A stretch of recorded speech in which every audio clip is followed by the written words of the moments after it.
ಮನೋವಿಹಾರಿಣಿ.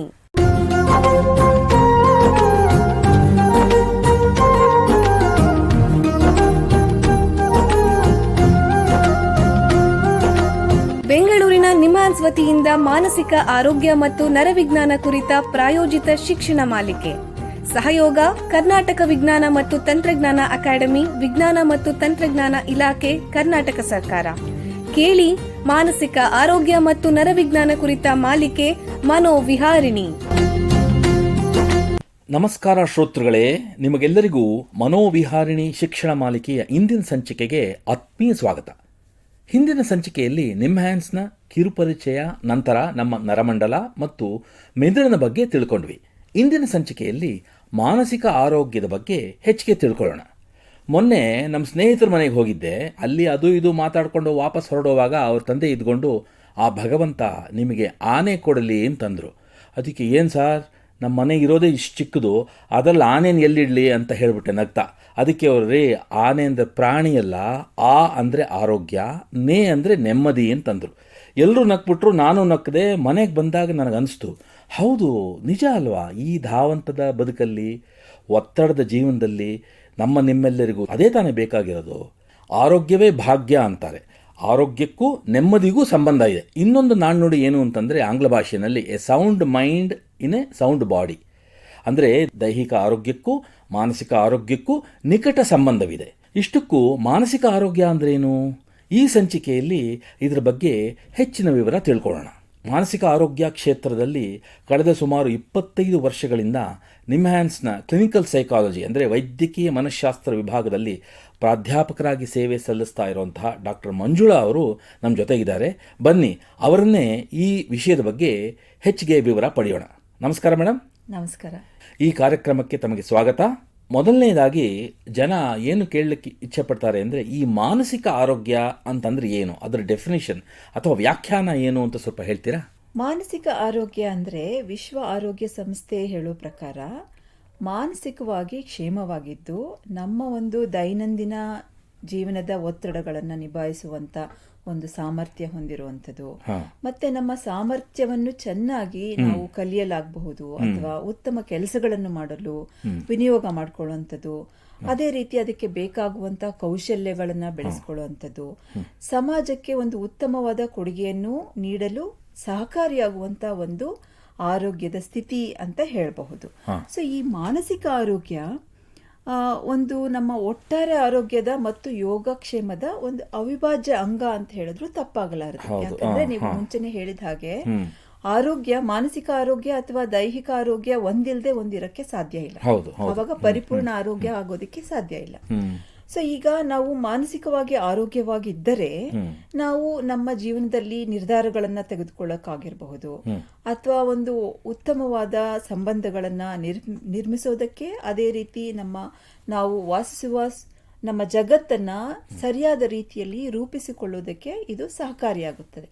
ಅಂದ್ರೆ ನಾವು ನಮ್ಮ ವೈಯಕ್ತಿಕ ಜೀವನ ಅಷ್ಟೇ ಅಲ್ಲದೆ ನಮ್ಮ ಸಮುದಾಯ ಮತ್ತು ಸಾಮಾಜಿಕ ಆರ್ಥಿಕ ಅಭಿವೃದ್ಧಿಗೆ ಇದು ಬಹಳ ಒಂದು ಮುಖ್ಯವಾದ ಪಾತ್ರವನ್ನು ವಹಿಸ್ತದೆ ಅಂತ ಹೇಳಿದ್ರೆ ತಪ್ಪಾಗ್ಲ. ಅಂದ್ರೆ ಮನುಷ್ಯ ತನ್ನ ಸುತ್ತಲಿನ ಜಗತ್ತನ್ನ ಬದಲಾಯಿಸಕ್ಕೆ ಹೋಗದೆ ತನ್ನನ್ನು ತಾನೇ ಸುಧಾರಿಸ್ಕೊಳ್ಳೋದು, ತನ್ನ ಮಾನಸಿಕ ಸ್ಥಿತಿಯನ್ನ ಉತ್ತಮಪಡಿಸಿ ಜಗತ್ತಿಗೆ ಹೇಗೆ ಸ್ಪಂದಿಸೋದು, ಅದಕ್ಕೆ ಪೂರಕವಾಗಿರೋದು ಮಾನಸಿಕ ಆರೋಗ್ಯ ಅಂತ ಹೇಳ್ತಿದ್ದೀರಾ? ಹೌದು. ಅಂದ್ರೆ ನಮ್ಮ ಜೀವನವನ್ನ ಸರಿಯಾಗಿ ನಡೆಸೋದಲ್ಲದೆ ಕೂಡ ನಾವು ಇತರರೊಂದಿಗೆ ಹೇಗಿರ್ತೀವಿ, ನಾವು ಸಮಾಜಕ್ಕೆ ಯಾವ ರೀತಿ ಕೊಡುಗೆಯನ್ನು ಕೊಡ್ತೀವಿ, ಅಂದ್ರೆ ಈ ಸಾಮಾಜಿಕ ಒಂದು ಆರ್ಥಿಕ ಸ್ಥಿತಿ ಕೂಡ ನಮ್ಮ ಆರೋಗ್ಯದ ಮೇಲೆ ಅವಲಂಬಿತವಾಗಿದೆ ಅಂತ ಹೇಳಿದ್ರೆ ತಪ್ಪಾಗಲ್ಲ ಅಂತ ಹೇಳ್ಬಹುದು. ಅಂದ್ರೆ ಮಾನಸಿಕ ಆರೋಗ್ಯ ಅಂದ್ರೆ ಮಾನಸಿಕ ಕಾಯಿಲೆ ಇಲ್ಲದೆ ಇರೋದು ಅಂತ ಅಲ್ಲ. ಮಾನಸಿಕವಾಗಿ ಆರೋಗ್ಯವಾಗಿರೋದು ಅಂದ್ರೆ ನಾನು ಹೇಳಿದ್ನಲ್ಲ, ಅದೆಲ್ಲನೂ ಮಾಡುವಂತ ಸಾಮರ್ಥ್ಯ ಇರುವಂತದ್ದು. ಕೇವಲ ಅನಾರೋಗ್ಯ ಇಲ್ಲದೆ ಇರೋದು ಅಂತ ಮಾತ್ರ ಅಲ್ಲ, ಈ ರೀತಿ ಎಲ್ಲ ಅಂಶಗಳನ್ನು ಒಳಗೊಂಡಂಗೆ ನಮ್ಮ ಮನಸ್ಥಿತಿಯನ್ನು ಉತ್ತಮಪಡಿಸೋದಕ್ಕೆ ಮಾನಸಿಕ ಆರೋಗ್ಯ ಅಂತ ಹೇಳ್ತೀರಾ? ಸರಿ ಡಾಕ್ಟ್ರೆ, ಇವಾಗ ಕೆಲವು ಕಡೆ ನಾವು ಕೇಳ್ತೀವಿ ಪಾಸಿಟಿವ್ ಮೆಂಟಲ್ ಹೆಲ್ತ್ ಅಂದ್ರೆ ಸಕಾರಾತ್ಮಕ ಮಾನಸಿಕ ಆರೋಗ್ಯ ಅಥವಾ ಧನಾತ್ಮಕ ಮಾನಸಿಕ ಆರೋಗ್ಯ ಅಂತ ಹೇಳ್ತಾರೆ. ಈ ಸಕಾರಾತ್ಮಕ ಮಾನಸಿಕ ಆರೋಗ್ಯ ಅಂದ್ರೇನು? ಸೊ ನಾನು ಆಗ್ಲೇ ಹೇಳಿದ ಹಾಗೆ ಮಾನಸಿಕ ಕಾಯಿಲೆ ಇಲ್ಲದೆ ಇರೋದು ಸಕಾರಾತ್ಮಕ ಮಾನಸಿಕ ಆರೋಗ್ಯ ಅಲ್ಲ. ಸೊ ಸಕಾರಾತ್ಮಕ ಮಾನಸಿಕ ಆರೋಗ್ಯ ಅಂದ್ರೆ ಕೆಲವೊಂದು ಸಕಾರಾತ್ಮಕವಾದ ಗುಣಲಕ್ಷಣಗಳನ್ನ ಹೊಂದಿರೋದು ಅಂತ ಅರ್ಥ. ಅಂದ್ರೆ ಈಗ ಜೀವನದಲ್ಲಿ ಒಂದು ಧ್ಯೇಯ ಇರುವಂಥದ್ದು ಅಥವಾ ಉದ್ದೇಶ ಇರುವಂಥದ್ದು, ಸಂಬಂಧಗಳಲ್ಲಿ ಒಂದು ತೃಪ್ತಿ ಇರುವಂಥದ್ದು, ಮತ್ತೆ ಜೀವನದಲ್ಲಿ ನಾನು ಪರಿಪೂರ್ಣವಾಗಿ ಭಾಗವಹಿಸ್ತಾ ಇದ್ದೀನಿ ಅನ್ನುವಂತ ನನಗೆ ಒಂದು ನಂಬಿಕೆ ಇರುವಂಥದ್ದು. ಇನ್ನು ಹಲವಾರು ಲಕ್ಷಣಗಳಿವೆ. ಅಂದ್ರೆ ಈಗ ಹೆಚ್ಚಾಗಿ ನಾವು ಒಂದು ಈ ಪಾಸಿಟಿವ್ ಎಮೋಷನ್ಸ್ ಅಂತ ಏನ್ ಹೇಳ್ತೀವಿ, ಅಂದ್ರೆ ಒಂದು ಸಕಾರಾತ್ಮಕವಾದ ಭಾವನೆಗಳನ್ನ ಅನುಭವಿಸಂಥದ್ದು. ಅಂದ್ರೆ ನಕಾರಾತ್ಮಕವಾದ ಭಾವನೆಗಳು ಇಲ್ವೇ ಇಲ್ಲ ಅಂತ ಅರ್ಥ ಅಲ್ಲ, ಹೆಚ್ಚಾಗಿ ಇದನ್ನ ಅನುಭವಿಸಂಥದ್ದು. ಉದಾಹರಣೆಗೆ ಸಂತೋಷ ಆಗಬಹುದು, ಆಶಾವಾದ ಆಗಬಹುದು, ಪ್ರೀತಿ ಆಗಬಹುದು, ಸಹಾನುಭೂತಿ ಆಗಬಹುದು, ತೃಪ್ತಿ ಆಗಬಹುದು. ಇವೆಲ್ಲ ಸಕಾರಾತ್ಮಕವಾದ ಭಾವನೆಗಳು. ಇವನ್ನ ಹೆಚ್ಚಾಗಿ ಅನುಭವಿಸುವಂಥದ್ದು ಅಂತ. ಆಗ್ಲೇ ಹೇಳ್ದಂಗೆ ಗುರಿ, ಒಂದು ನಿರ್ದಿಷ್ಟವಾದ ಗುರಿ ಹೊಂದಿರುವಂಥದ್ದು. ಯಾವುದೇ ಒಂದು ಕಷ್ಟಕರವಾದ ಹೊಸ ಸನ್ನಿವೇಶಗಳನ್ನ ಎದುರಿಸಬೇಕಾದ್ರೆ ವಿಶ್ವಾಸ ಇರುವಂಥದ್ದು, ನಮ್ಮಲ್ಲಿ ನಮಗೆ ವಿಶ್ವಾಸ ಇರುವಂಥದ್ದು, ಆತ್ಮವಿಶ್ವಾಸ ಇರೋದು. ಹೌದು. ಮತ್ತೆ ನಾವು ನಮ್ಮನ್ನೇ ನಿಂದನೆ ಮಾಡ್ಕೊಳ್ದೆ ಇರುವಂಥದ್ದು, ಈ ಕ್ರಿಟಿಕ್ಯಾಲಿಟಿ ಅಂತ ಏನ್ ಹೇಳ್ತೀವಿ, ನಮ್ಮನ್ನ ನಾವೇ ನಿಂದಿಸ್ಕೊಳ್ಳೋದು, ಮತ್ತೆ ಸ್ವಾಭಿಮಾನ ಹೊಂದಿರುವಂಥದ್ದು. ಇವೆಲ್ಲ ಒಂದು ಲಕ್ಷಣಗಳು ಅಂತ ಹೇಳ್ಬಹುದು. ಇವೆಲ್ಲ ಇರುವಾಗ ಒಂದು ನಾವು ಹೇಳ್ಬಹುದು ಸಕಾರಾತ್ಮಕವಾದ ಮಾನಸಿಕ ಆರೋಗ್ಯ ಇದೆ ಅಂತ.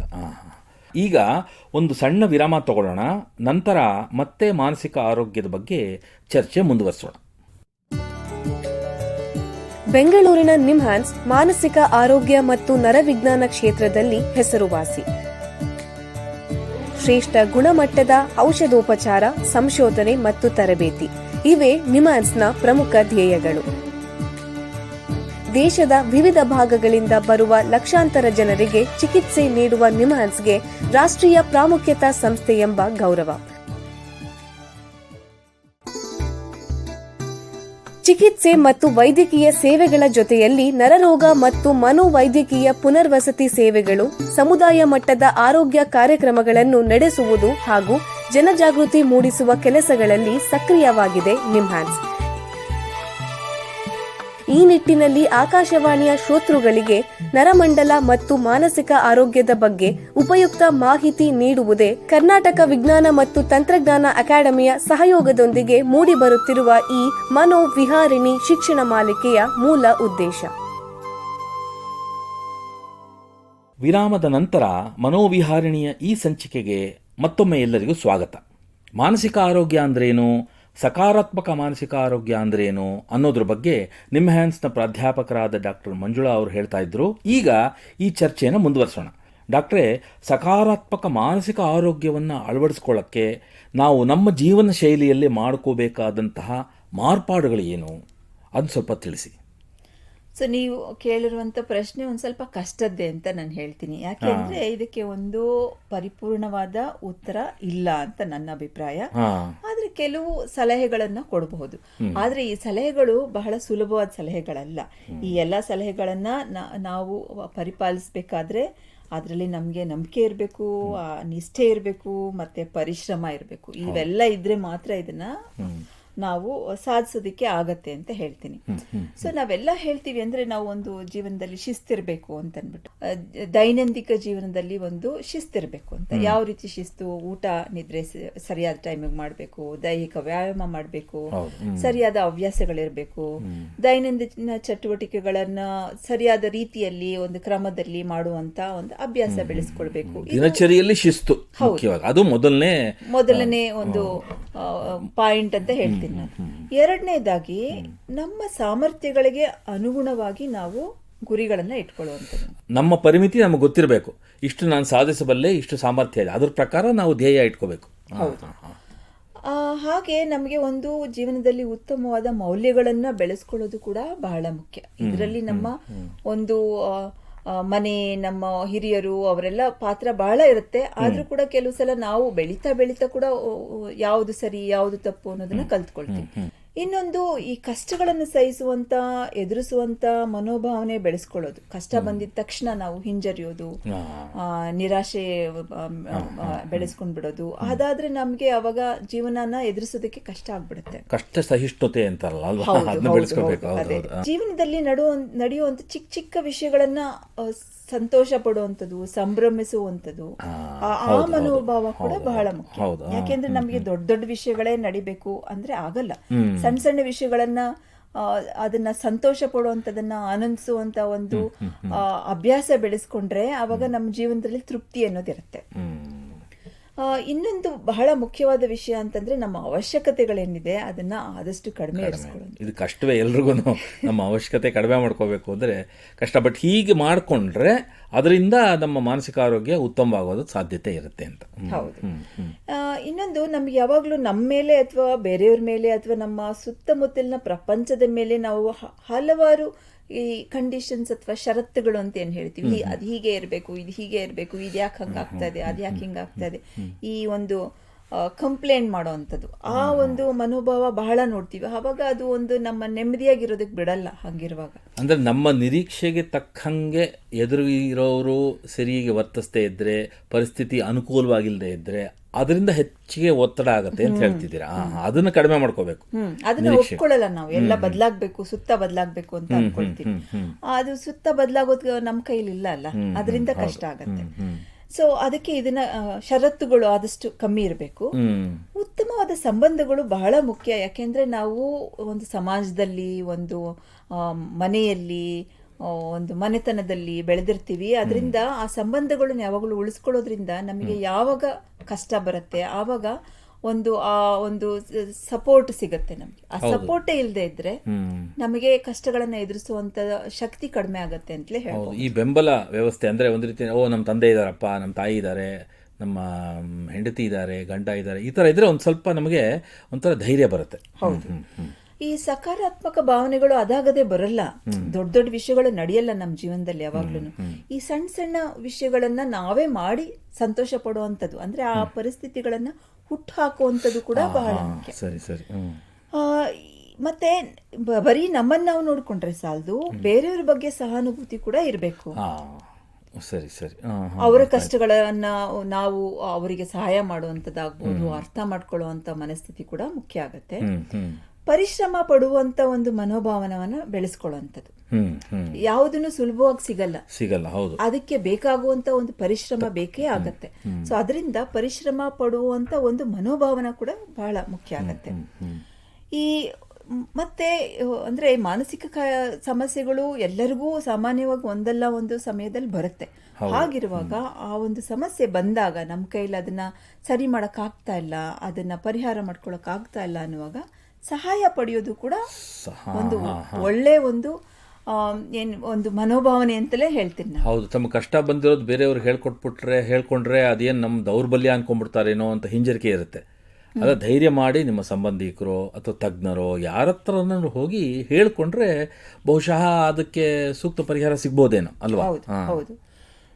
ಹಾಗೇನೆ ಮಾನಸಿಕ ಸಮಸ್ಯೆ ಇರುವವರನ್ನ ನೋಡಿ ಕೂಡ ಅವರ ಬಗ್ಗೆ ಒಂದು ಕಳಂಕದ ಭಾವನೆ ಬಿಟ್ಟು ಅವ್ರಿಗೂ ಕೂಡ ಸಹಾನುಭೂತಿ ತೋರುವಂಥದ್ದು, ಅವರಿಗೆ ಸಹಾಯ ಮಾಡುವಂಥದ್ದು ಆದಷ್ಟು ಅದು ಕೂಡ ಮುಖ್ಯ ಆಗುತ್ತೆ. ಅಂದ್ರೆ ಪರರ ಬಗ್ಗೆ ನಾವು ಸಹಾನುಭೂತಿ ಇಟ್ಕೊಂಡ್ರೆ ಅವ್ರಿಗೆ ಸಹಾಯ ಮಾಡ್ತೀನಿ ಅನ್ನೋ ಆ ನಿಸ್ವಾರ್ಥ ಭಾವನೆ ಮನಸ್ಸಲ್ಲಿ ಬಂದರೆ ಅದರಿಂದನೂ ಸಕಾರಾತ್ಮಕ ಮಾನಸಿಕ ಆರೋಗ್ಯ ಹೆಚ್ಚಾಗತ್ತೆ ಅಂತಿದ್ದೀರಾ? ಹೌದು. ಸೊ ಇವೆಲ್ಲ ನನಗೆ ತಿಳಿದಿರೋ ಮಟ್ಟಿಗೆ ಒಂದು ಪಟ್ಟಿ ಅಂತ ಹೇಳ್ತೀನಿ. ಸಕಾರಾತ್ಮಕವಾದ ಒಂದು ಮಾನಸಿಕ ಆರೋಗ್ಯವನ್ನ ಬೆಳೆಸ್ಕೊಳ್ಳೋದಕ್ಕೆ ಅಳವಡಿಸ್ಕೊಳ್ಬೇಕಾಗುವಂತ ಒಂದು ಸಲಹೆಗಳು. ಎಷ್ಟೋ ಉಪಯುಕ್ತ ವಿಷಯಗಳನ್ನು ಹೇಳಿದ್ದೀರಾ. ಈಗ ಸಂಚಿಕೆ ಮುಗಿಸುವಂತಹ ಸಮಯ ಆಗ್ತಾ ಇದೆ.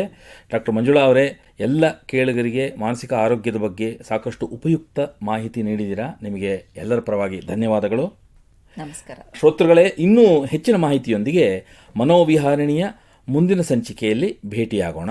ನಮಸ್ಕಾರ.